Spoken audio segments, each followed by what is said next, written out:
नमस्कार दोस्तों, कैसे हैं आप सभी। देखिए एमसीआरई की तरफ से आपकी जबरदस्त वैकेंसीज आपको देखने को मिल रही है। यहाँ पे पोस्ट कोड 03 में आपको ईएसआईसी और एम्स में काफ़ी जबरदस्त एलडीसी और यूडीसी की वैकेंसीज देखने को मिल रही है। अगर हम बात करें टोटल वैकेंसी 800 प्लस है। ध्यान रखना, बहुत ही जबरदस्त आपको जो है वो यहाँ पे मौका मिल रहा है।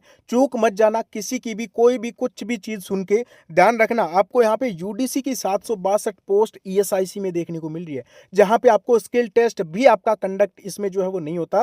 बाकी अगर आपको मैं बताना चाहूँ, अगर आप LDC UDC J SSA DO किसी भी पोस्ट के लिए जो है वो अगर मतलब एलिजिबल हो तो आप ज़रूर से फॉर्म भरिएगा। अगर आपने 12th पास कर रखी है तो आप एलडीसी जे के लिए हो जाओगे एलिजिबल। अगर आपने ग्रेजुएशन कर रखी है तो ऑल पोस्ट के लिए आप जो है वो एलिजिबल हो। इस वीडियो में बात करेंगे सबसे इंपॉर्टेंट चीज़ को लेकर, वो है आपके कट ऑफ, यानी एमसीआर में कट ऑफ का ट्रेंड क्या रहता है, ठीक है ना। इसी के साथ में कंपटीशन को लेकर बात करेंगे, एग्जाम लेवल को लेकर बात करेंगे और प्रिपरेशन स्ट्रेटेजी 100% सिलेक्शन वाली स्ट्रेटेजी को लेकर बात करेंगे।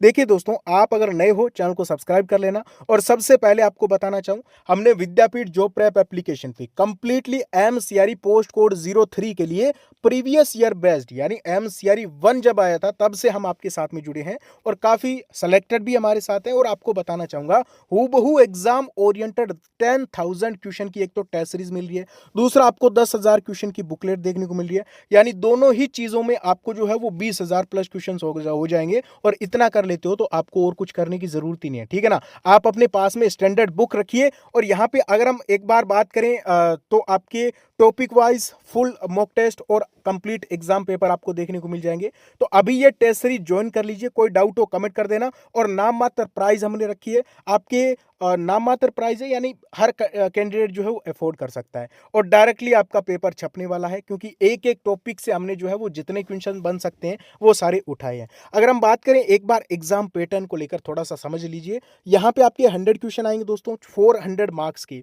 और यहाँ पे अगर हम बात करें तो आपकी जो 80 क्वेश्चन होंगे दोस्तों, वो आपके डोमेन से आएंगी। यानी 80 क्वेश्चन का जो डोमेन है ना, वो आपके मैथ प्लस आपके इंग्लिश है। यानी मेनली जो आपका फोकस होना चाहिए, जिसकी मैथ इंग्लिश ठीक है ना, तो वो ये मान के चलिए कि आपको जॉब मिल जाएगी आराम से, ठीक है ना। और यहाँ पे 20 क्वेश्चन आएंगे जनरल पार्ट से। तो जनरल पार्ट में आपके जीके है, एप्टीट्यूड है और कंप्यूटर है। यहाँ पे आपके 6-7 क्वेश्चन आपके जीके के, 5-6 क्वेश्चन एप्टीट्यूड के और 5-6 क्वेश्चन आपको जो है यहाँ पे कंप्यूटर को देखने को मिलेंगे। ये वेटेज थोड़ा बहुत इधर उधर भी होता रहता है जनरल पार्ट में। अगर हम डोमेन की बात करें तो यहाँ पे 40 क्वेश्चन मैथ्स के, 40 क्वेश्चन इंग्लिश के। और ये चीजें अगर आप मैथ इंग्लिश अच्छे से कर लेते हो तो आपका इसमें सिलेक्शन है। इस चीज को भी आप नोट करें, ठीक है ना। अब मैं आपको यहाँ पे बताना चाहूँ, आप यहाँ पे देख लीजिए, बाइलिंगुअल पेपर होगा हिंदी प्लस इंग्लिश में। स्किल टेस्ट भी आपके जो है वो इन पोस्ट पे देखने को मिलेगा। जनरल मैथ और इंग्लिश आपके डोमेन का सिलेबस है। अब एक बार कंपटीशन को लेकर आपको थोड़ा सा बताना चाहूँ कि कंपटीशन क्या रहता है एमसीआरई में आपके पोस्ट कोड 03 पे। हालांकि कंपटीशन अदर जो पोस्ट है उनकी तुलना में हाई रहता है, लेकिन पिछली बार एमसीआरई 2025 की आरटीआई रिप्लाई आपको बताना चाहूंगा।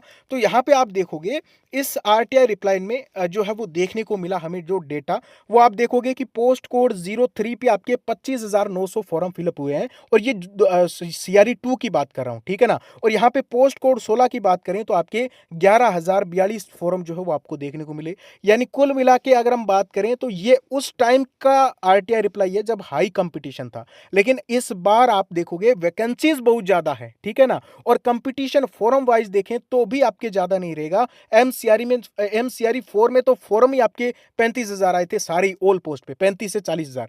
तो कंपटीशन काफी कम है। और पोस्ट यूडीसी की आप देखोगे, एलडीसी की देखोगे, वैकेंसीज काफी ज्यादा है। तो इसीलिए बार बार बोल रहा हूं कि चूक मत जाना, चाहे सेल्फ स्टडी करो चाहे कैसे भी पढ़ो, सिलेक्शन आप ले लोगे, 4-5 महीनों में नौकरी मिल जाएगी। अगर हम कट ऑफ के ट्रेंड की बात करें, क्या कट ऑफ का ट्रेंड चलता है एमसीआरई में, तो आप देखिए, ये मान के चलिए कि 280 से लेकर, टोटल एमसीआरई 1 से लेकर एमसीआरई 4 का बता रहा हूं, 280 से लेकर 300 तक जिसके मार्क्स जो बने हैं उसका यहाँ पे सिलेक्शन हुआ है, ठीक है ना। और ये डिपेंड करेगा आपके टोटल फॉर्म के ऊपर भी डिपेंड करता है। हालांकि इस बार वैकेंसी आपके काफी ज्यादा है, तो आपके ये जो कट ऑफ का टारगेट है ये और भी कम हो सकता है। ये चीज भी आप नोट करें। तो आपको बताना चाहूंगा, आप टारगेट 300 का लेके चले। अगर आपको विद्यापीठ वाली टेस्ट सीरीज में अगर 300 मार्क्स तक आप पहुंच जाते हो तो सिलेक्शन आपका फाइनल है, ध्यान रखना। और इसी के साथ में एमसीआरई 2026 का टारगेट को लेकर बात करें तो आप देखिए यहाँ पे आपके फॉर्म फीस काफ़ी हाई रहती है, तो कंपटीशन आपका काफ़ी कम हो जाता है। काफ़ी बच्चे शुरू में सोचते हैं कि फॉर्म भरेंगे, लेकिन ये जब इतनी बुरी तरीके से लूटते हैं फीस के नाम पर, तो बच्चे जो है वो डिमोटिवेट हो जाते हैं। लेकिन अगर अफोर्ड कर सकते हो तो, और आपकी प्रिपरेशन ठीक है मैथ और इंग्लिश में, तो आप ज़रूर से फॉर्म भरना, ठीक है ना। ये गोल्डन चांस है आपके लिए। यहाँ पे आपका टारगेट स्कोर इस बार का 300 प्लस मार्क्स का होना चाहिए। आप आराम से अपनी जो है वो जॉब हासिल कर लोगे। अब हम बात करें एग्जाम लेवल का कि एमसीआरई में आपके जो है वो एग्जाम का लेवल कैसा देखने को मिलेगा। तो देखिए दोस्तों, आपको प्रीवियस ईयर जो पेपर्स कंडक्ट हुए हैं, एक कैंडिडेट्स के जो रिव्यू आए हैं, उसके अकॉर्डिंग आपको बताना चाहूँ तो यहाँ पे आपका एग्जाम जो होता है वो मॉडरेट ही कंडक्ट होता है। यानी एमसीआरई में एग्जाम का लेवल आपका इजी टू मॉडरेट ही रहता है। आप एसएससी सीएचएसएल से भी एसएससी से भी कंपेयर कर सकते हो। एसएससी में जो आपके 12th लेवल की जो वैकेंसीज है उनसे कंपेयर कर सकते हो। हालांकि उसमें भी कई बार हाई लेवल का एग्जामिनेशन आ जाता है, तो इसमें भी आपके कई बार जो है वो किसी पोस्ट पे थोड़ा सा अच्छे लेवल का एग्जाम हो जाता है। बाकी ऑल ओवर बात करें तो आपके जो है वो मॉडरेट एग्जाम जो है वो कंडक्ट होगा। आप बिल्कुल भी टेंशन ना लीजिए, आप आराम से जो है वो अपनी पोस्ट हासिल कर लोगे। बस जो मोटिवेशन आज आपके अंदर है ना, वो लास्ट तक आपके अंदर होना चाहिए। जितने आपको दिन मिल रहे हैं ना, सभी को इतने ही दिन मिल रहे हैं, ध्यान रखना। पहले से मुझे नहीं लगता कि इस भर्ती के लिए हजारों कैंडिडेट जो है वो प्रिपरेशन कर रहे हैं, तो ध्यान रखना जितना मेहनत कर सकते हो इन दिनों में कर लीजिए।